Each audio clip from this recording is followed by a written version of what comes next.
Short time ago, I spoke with South Carolina Senator and 2024 presidential candidate Tim Scott. Senator, nice to see you, sir. Thank you. It's always good to be back with you. And just back from Iowa. Absolutely. We're on the campaign trail having a lot of fun. This is an amazing country. We should all be very proud to be Americans. All right. Well, I look forward to maybe interviewing you in Iowa around the caucus, so I'll rope you into it right now.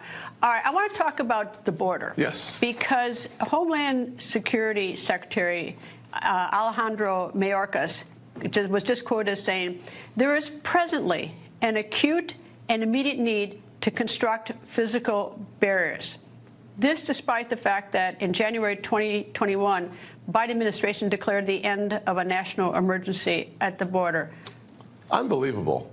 Here's what we're learning. It's not the deaths of 70,000 Americans in the last 12 months because of fentanyl that's motivating President Biden. It's when blue state governors call out and say, you're not doing your job.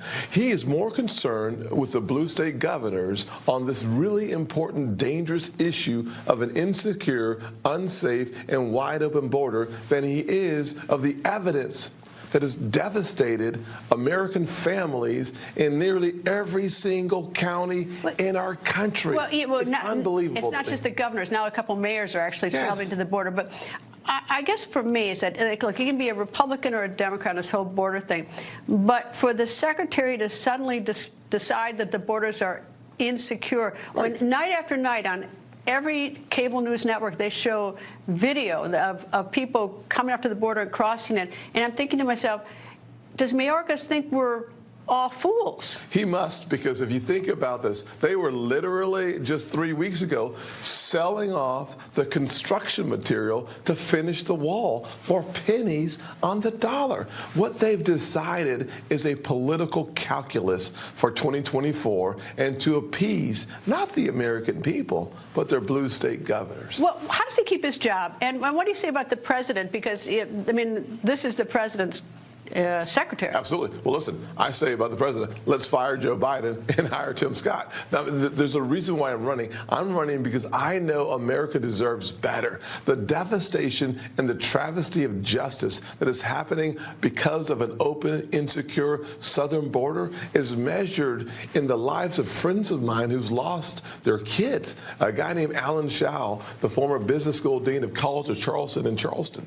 Well, okay, that's all right. So we've got a couple issues here. One is crossing the border and having basically chaos, and apparently Secretary Mayorkas is just discovering this today. Unbelievable. But the other is fentanyl, which is getting through the border. Even if we seal the border, we're still going to get fentanyl into this country. That is being produced by cartels. And so what would you do if you're president about those cartels? Would you send anyone into Mexico? Because the drugs are getting back in here.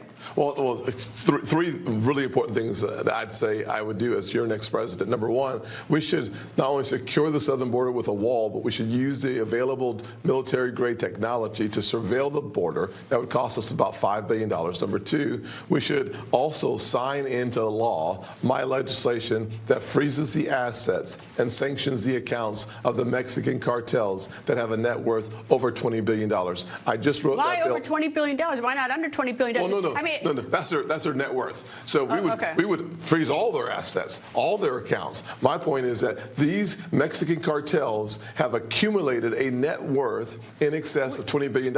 And the third thing we should do is make sure that they cease to exist with or without the help of the Mexican government. We must save 70,000 American lives. Would you send a military force? I know it's hugely controversial, but we sent people into Afghanistan when 3,000 Americans were killed on World Trade Center on 9/11. We have 75,000 every year on fentanyl. The Mexican government has been unable to... Unwilling or unable. Yes. So do you consider this, I hate to use the word because it sounds so extreme, but almost an act of war, this fentanyl coming and killing Americans? And what would you do?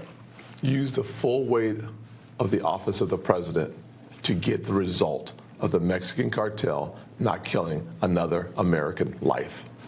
All right. Is that military force? It is.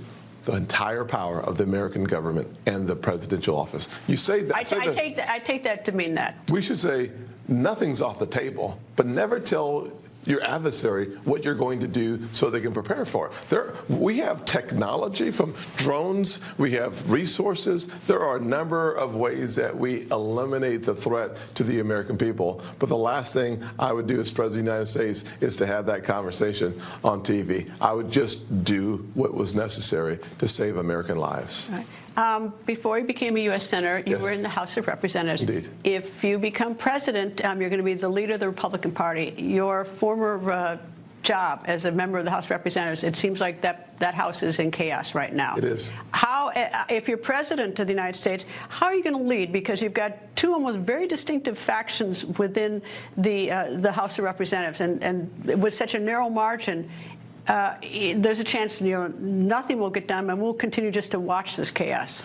Well, one thing is for certain, as the next president of the United States, I would create a red wave where we would win back the majority in the Senate, we would expand our majority in the House, and we would eliminate the ability for 4 dissevered people to dictate the vast majority of the House. Listen, that's one of the problems that we have. We have to understand that the road to socialism runs right through a divided Republican Party, and when 4% of the body dictates to the 96%, that's a problem. That problem is solved by winning elections. It's caused by losing elections, and we must have a person at the top of the ticket that can create a red wave.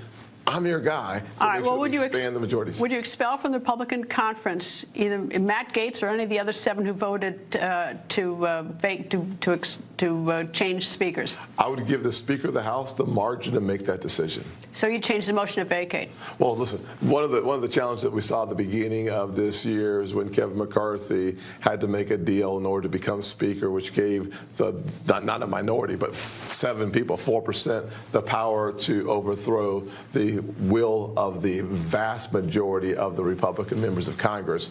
I would say, as President of the United States, I'm not going to jump into that hotbed. What I would do is create the type of majority where it would eliminate the possibility of a few rogue members making that decision. And most importantly, instead of us being able to have a longer conversation about the southern border, it's a quagmire pit of the House. Instead of us talking about Bidenomics and the thousands of dollars that the average family has lost, it's the controversy that continues to breathe because of the dysfunction in the House of Representatives today. Our people, the American people, deserve a better path forward. All right. You and I met a number of years ago. Yes. A number of years ago. And one of the topics that we first discussed was something that you were talking about with me, and you're actually the architect of, at least I think so, these opportunity zones to go into and create investments in these neighborhoods where there had not been able to attract investments before. It's now been about 10 years since you came up with the idea, 5 or 6 years since it was passed. Can you give me an update as to the success of these opportunity zones? Because our cities are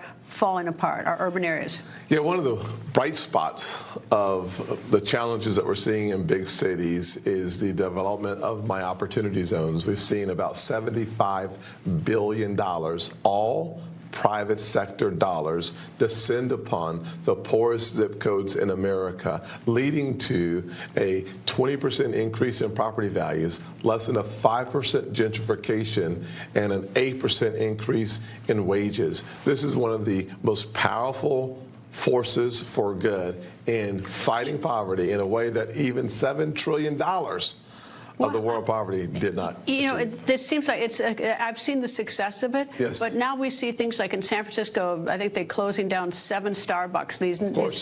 They're rolling out of these urban areas. Absolutely, of course. Well, here's what you can't do: you cannot have a lawless environment that is chaotic and attract any resources in the private sector.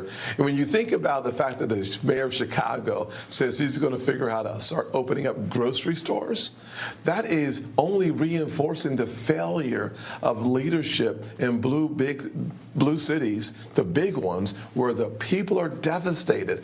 I'll be in Chicago soon talking about why it is that the LBJ's Great Society devastated poor communities, and specifically poor minority communities, where we have now seen the blue cities and the progressive proposition. It is simply a valueless, faithless, fatherless America, and the devastation of socialism is measured in unemployment, high crime, and hope deferred. It makes the heart sick. Senator, thank you for joining me, and good luck, sir. Thank you, ma'am.